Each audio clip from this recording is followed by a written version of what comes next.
আসসালামু আলাইকুম। আজকে কথা বলবো গর্ভাবস্থাতে হাজব্যান্ড ওয়াইফ মেলামেশা করতে পারবেন কিনা।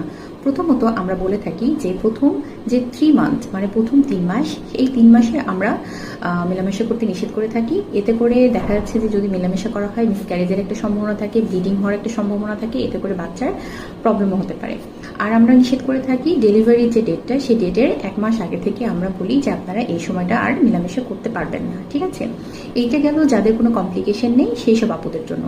বাট যেসব আপুদের কমপ্লিকেশন আছে, যেমন দেখা যাচ্ছে প্লাসেন্টা প্রিভিয়া মানে জ্বরের মুখের সামনে আপনার গর্ভফুলটা আছে, এই ধরনের যদি কোনো আপুরা থেকে থাকেন, অথবা দেখা যাচ্ছে যে কারোদের ব্লিডিং এর হিস্ট্রি থেকে থাকে, অথবা দেখা যাচ্ছে যে অনেকের সার্ভিক্সটা মানে জ্বরের মুখটা সেলাই করা থাকে, এই ধরনের যদি কোনো আপুরা থেকে থাকেন মানে প্রেগনেন্সি কমপ্লিকেশন রোগী যদি থেকে থাকেন, সেক্ষেত্রে আপনাদেরকে আমরা মেলামেশা করতে পুরো মাসটাই না করে থাকি। ঠিক আছে, এছাড়া যদি নর্মাল কারো পার্সন হয়ে থাকেন তাহলে ফার্স্ট 3 মান্থ এবং লাস্টের 1 মান্থ, ঠিক আছে, এইটা আমরা সবাস করতে নিষেধ করে থাকি, মানে মেলামেশা করতে নিষেধ করে থাকি।